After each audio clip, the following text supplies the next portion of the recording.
is my persuasive presentation on best management practices and why you should use them.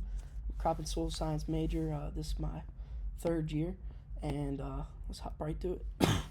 So, basically, as you can imagine in the past, I'm sure we've all learned about things like the Dust Bowl, where basically farmers tilled up so much dirt in it. We had a terrible drought in the past, which blew dirt into the air, soil rather, and basically the entire country was in shambles economically, not in particular because of the Dust Bowl, but that added to it. And physically, we were in trouble because we had all this dirt in the air that we're breathing. And throughout history, farming operations have not been the most sustainable for communities, right? You think about fertilizers and chemicals getting leached into waterways, or sediments running into waterways, which negatively affects habitats of wildlife and water quality, which of course we need water to drink. So basically, in the last few years, these best management practices, or a list of such, have been introduced, and they're basically a bunch of practices which farmers can be using to improve their effect on communities and natural wildlife.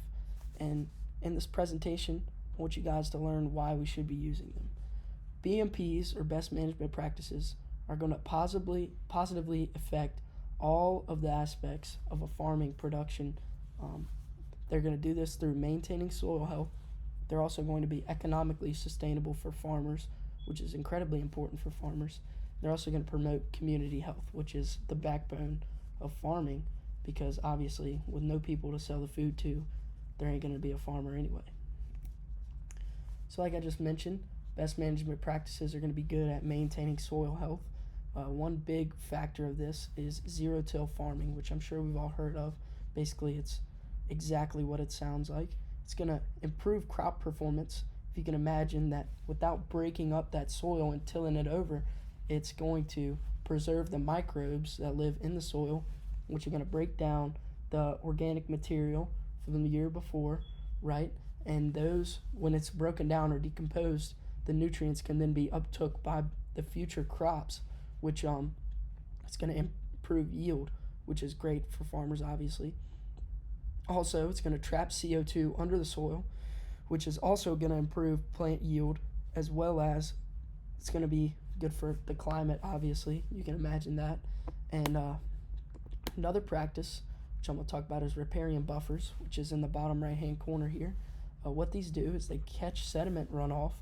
You can imagine if there is any sediment ran off after, still having zero-till farming, it's going to be caught in these brush piles, as well as these trees that surround waterways, which can prevent things like sediment getting in the water and ruining the turbidity and therefore the habitat for fish to live in. It's also going to catch fertilizer runoff, which which I don't know if you guys are familiar with eutrophication, but it would certainly reduce the effects of that, as less nitrogen and phosphorus could be leached as well, which would reduce eutrophication, like I said, so there wouldn't be any huge algal blooms. When these algal blooms die, then all the decomposition causes the oxygen to get taken out of the water, and then no more oxygen means no more fish. Obviously, we eat fish, which is, at least in the eastern part of the state where I'm from, is a huge economic booster, right? Because we have a lot of fishing operations. You think about Reedville and stuff like that. Also, another practice is cover crops, and these are going to keep the soil intact when you're not actually growing something like corn or soybeans in the summer during those good growing seasons. Obviously, you can imagine that one's also self-explanatory. I'm sure you guys have seen it. This is just going to keep the soil intact during the winter. So economically, this is the biggest slide for farmers. As you can imagine, they're not going to do something if it's going to lose them money, because they're in it for the business aspect at the end of the day. Zero-till farming, like I just mentioned, is going to improve yield, which I don't want to beat a dead horse, but that's mainly what farmers are after, is improving yield year after year. Also, these best management practices are also going to keep your soil intact, which improves water retention. Obviously, there's not going to be as much runoff, and more, it's going to keep your soil intact.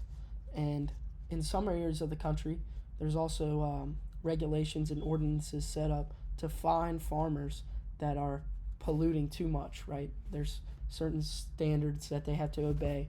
And if you instate these best management practices and you reduce your negative impact on the environment, you can avoid these fines. There's also government subsidies for programs like the Conservation Reserve Enhancement Program, the CREP, like I have it written on the slide. And what these programs do is they pay you to devote some farmland instead of farming it, maybe grow some trees on it, grow a riparian buffer, or conserve it. I'll use a vocabulary word in the program right there. You can imagine, go back to this slide, if you instated these strips around your stream that you got on your farm, the government will actually pay for that, which is economically feasible for growers. So the main one here, like I said, the backbone of a farmer is the community. Basically, these best management practices are going to improve water quality very significantly. In the right-hand side here, I got a picture of a manure shed. It's got a concrete floor, so it's going to prevent like harmful bacteria, maybe E. coli and stuff like that, as well as certain fertilizers from leaching out into the waterway, which I previously mentioned, eutrophication, which this can prevent, as well as negative bacteria getting into the water table. Also, riparian buffers, and in some cases terracing, which might be more effective out here in the mountains. It's going to protect communities from flood control, which is obviously, you think about places like Asheville, where they're probably not going to have a good growing season next year because all their farmland got absolutely nuked. Also, I just mentioned they're going to filter out toxic chemicals. In particular, you can think about pesticides or herbicides that can get leached out during a big pulse or rainstorm. These buffers and organic material you're going to leave in the soil by not tilling are going to help filter out these chemicals. So there's a lot of counter arguments that you would find when you're talking to maybe a grower about this. The first one is a high upfront investment. If they've been doing this, particular practice, tilling, for example, for 100 years, 5 generations maybe, they're not going to want to spend the money to switch up their practices just because they think, oh, well, if it works, if it ain't broke, don't fiddle with it, But that's obviously not sustainable. There's also a knowledge gap. A lot of farmers haven't been to college and seen presentations like this one right here. There's also land constraints. Some people don't want to devote their land to things like the Conservation Reserve Enhancement Program because they'd rather be planting as much as they can. And there's also sometimes lack of government incentives, which kind of goes hand in hand with land constraints. So the main way to tackle these points is education, like I mentioned. Presentations like this, maybe through extension, get the word out there on how this will both improve community health as well as economic benefits, as well as preserving your soil, which is probably the backbone of growth, obviously.